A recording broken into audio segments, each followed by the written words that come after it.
Ewe sifa ndugu zangu wapendwa, ninawasalimu katika jina la Yesu Kristo wa Nazareti.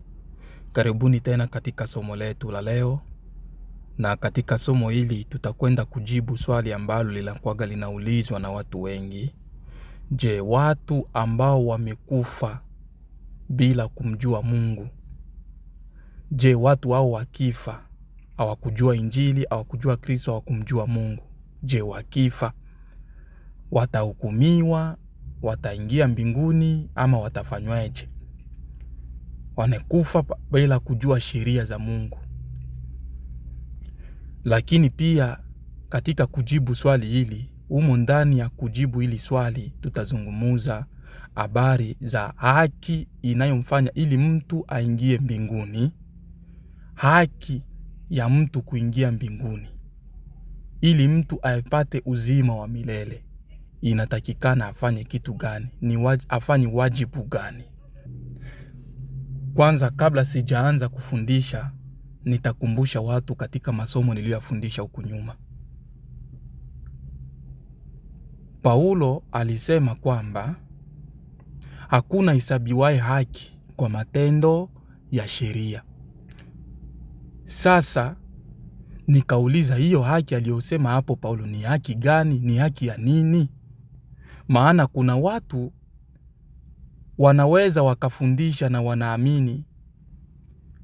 wanaamini kwamba matendo yako ya sheria ya kuingizi wewe au kufanya wewe kuingia mbinguni ni imani ndani ya Kristo Yesu na katika neema ya Yesu Kristo. Lakini mimi katika masomo yangu nilifundisha kuingia mbinguni kuna haki mbili zinazokufanya wewe uingie katika ufalme wa mbinguni. Nikasema haki ya kwanza ni haki ya kuitwa, ya kumwamini Yesu Kristo. Haki ya pili ni haki ya kutenda matendo mema. Ukimwamini Kristo na ukitenda matendo ya sheria, kwa sababu matendo mema ndio matendo ya sheria, na matendo ya Kristo, matendo ya Mungu ndio matendo ya Kristo, na matendo ya Kristo ndio matendo ya Roho. Kwa lugha nyingine, sheria ya Musa ndio sheria ya Mungu, sheria ya Musa ndio sheria ya Kristo, na sheria ya Musa ndio sheria ya Roho hiyo hiyo. Sasa nikasema kwamba kama Paulo alikuwa anafundisha watu hakuna hesabiwaye haki kwa matendo ya sheria, alikuwa anawaambia, alikuwa anamaanisha haki ya kuitwa mwana wa Mungu. Ili mwanadamu uitwe mwana wa Mungu, lazima uhesabiwe haki kwa kumwamini Yesu Kristo.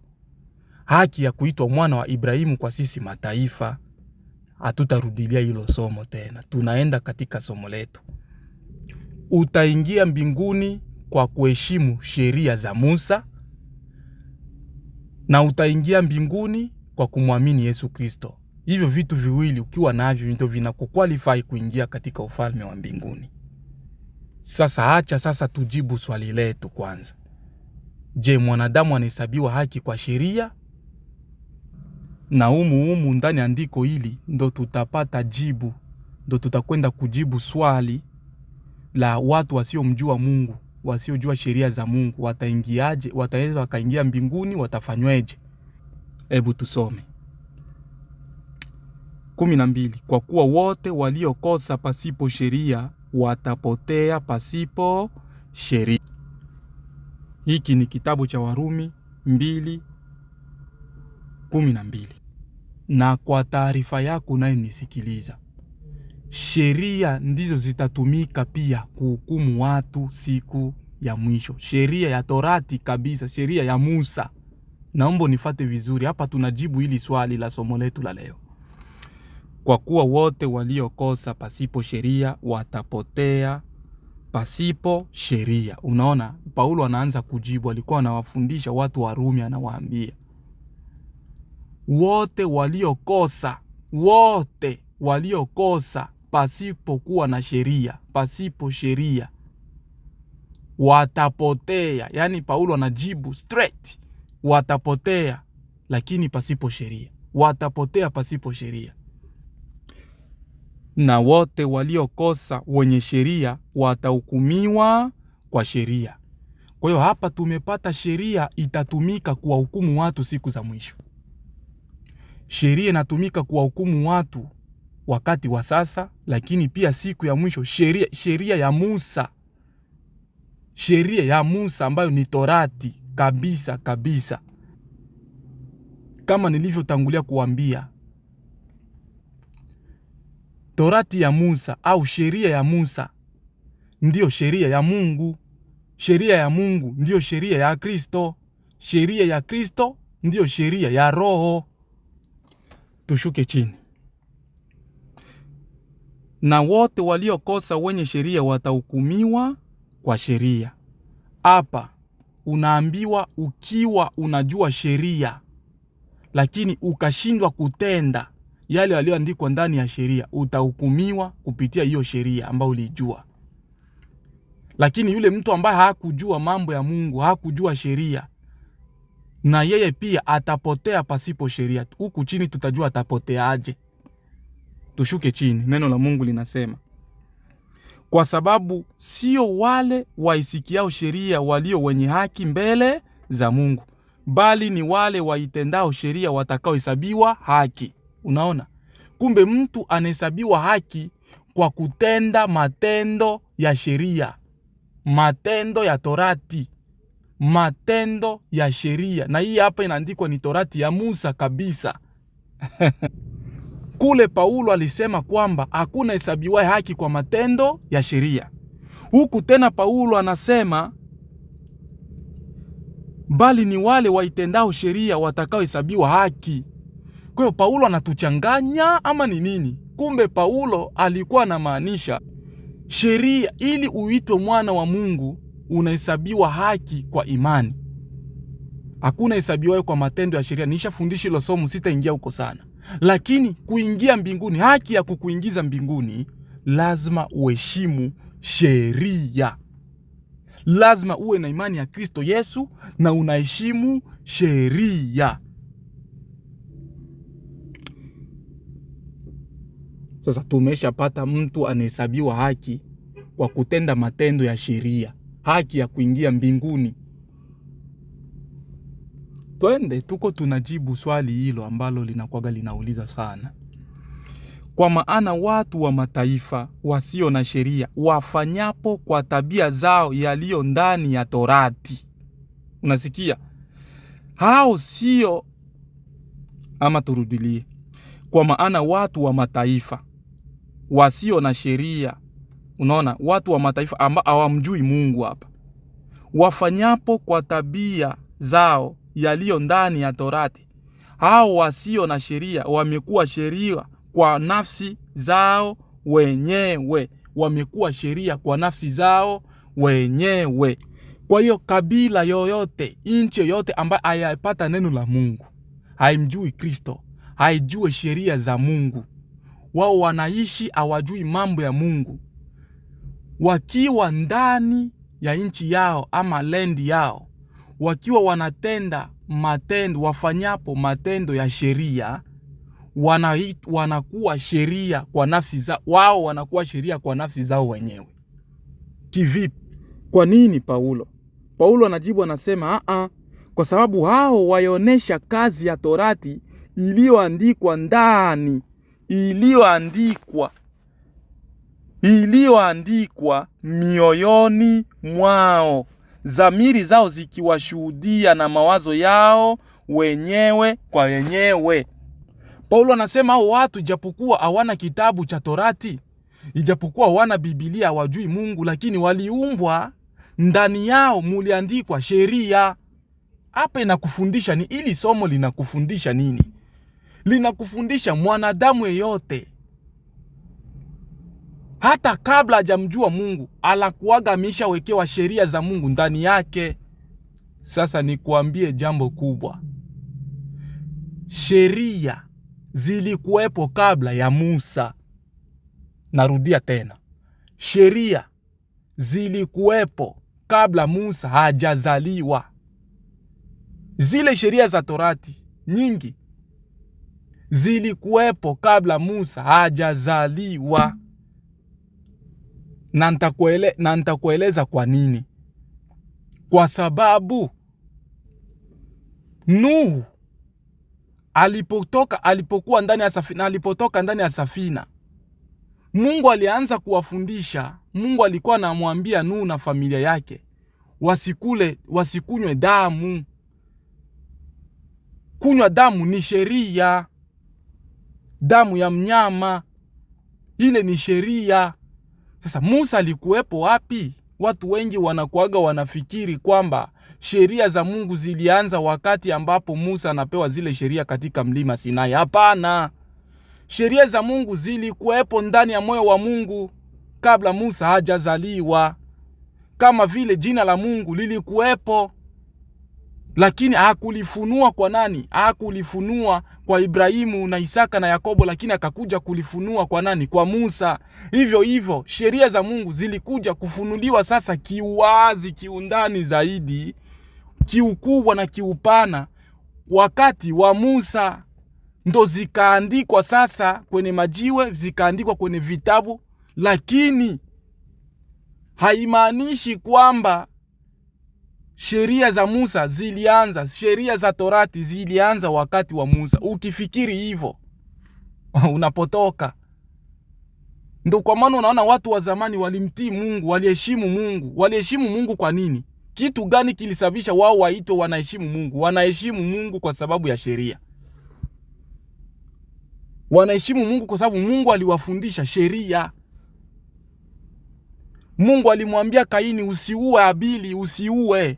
Ile neno usiue ni Torati, ni sheria. Musa hajazaliwa,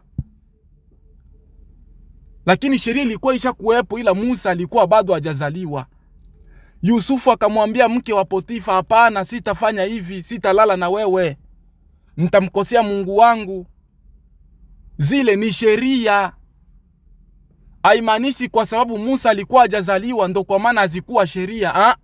Sheria zilikuwepo kabla Musa hajazaliwa.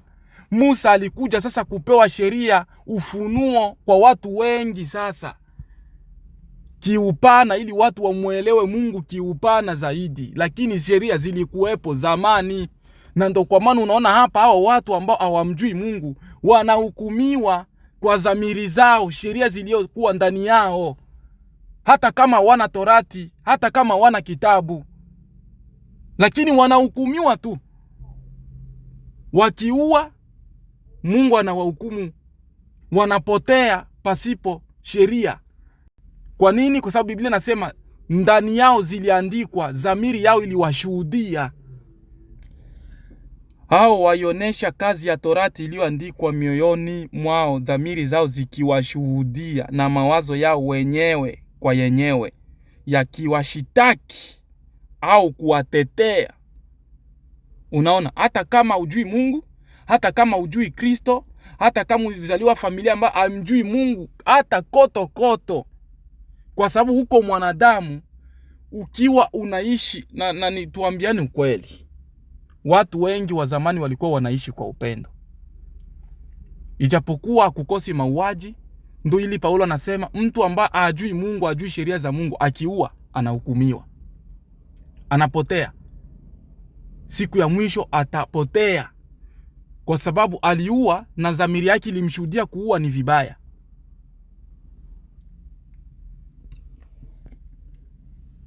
Anasema kwamba dhamiri zao zikiwashuhudia na mawazo yao yenyewe kwa yenyewe yakiwashitaki au kuwatetea, katika siku ile Mungu atakapozihukumu siri za wanadamu sawasawa na injili yangu kwa Kristo Yesu. Paulo anakuonesha watu watahukumiwa kwa stage mbili.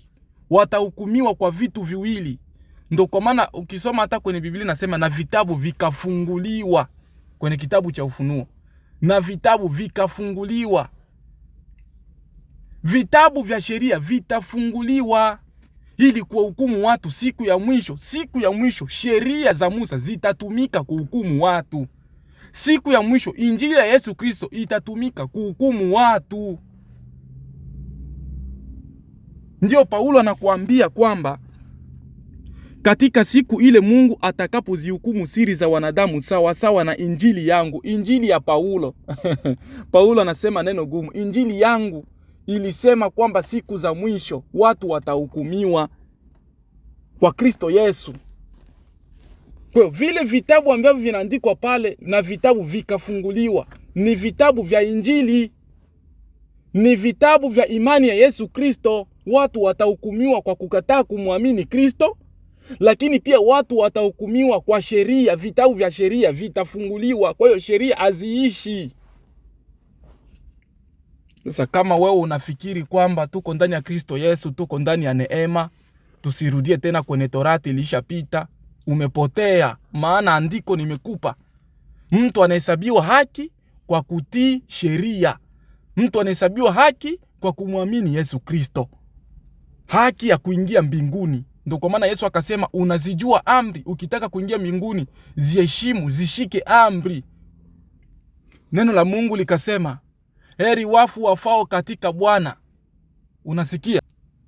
Wanasema wapumzike kwa kuwa matendo yao yatafuatana pamoja nao. Ile neno matendo yao yanafuatana pamoja nao, yatafuatana pamoja na matendo. Ile matendo ndio sheria, ndio Torati. Ile kuishi, kukataa dhambi, kuzuia mwili wako usitende dhambi, kuzuia mawazo yasitende dhambi. Usiibe, usiue, usitamani, usitukane, usipigane, usizini, usisengenye. Yale ndiyo matendo. Matendo ya sheria, yale ndiyo matendo ambayo yatafuatana nao. Kwa lugha nyingine, imani ya Yesu Kristo, ukimwamini Kristo na ukitenda matendo mema, siku moja, siku ya hukumu, Mungu atakumbuka matendo yako ulioyatenda ndani ya Kristo Yesu. Lakini mtu anakuambia matendo ambayo yanaandikwa hapo ni matendo tu ya Kristo. Hapana. Yale matendo ambayo yanaandikwa hapo ni matendo kabisa ambayo yanakukataza, yani mambo ya mwili, uachane nayo. Matendo yanafuatana pamoja na ni mambo ya mwili. Uachane na mambo ya mwili, ukatae dhambi, na imani ya Kristo Yesu ndio itakuingiza katika ufalme wa mbinguni. Kwa hiyo wito naita mkubali Kristo, ishi katika kuheshimu amri. Katika amri za Musa, amri nyingi ziliisha, lakini nyingi zaidi, sheria za Musa nyingi zilikamilishwa na Yesu Kristo, lakini nyingi zinatumika mpaka leo. Maana sheria ya Musa ni sheria ya Mungu, na sheria za Mungu haziishi.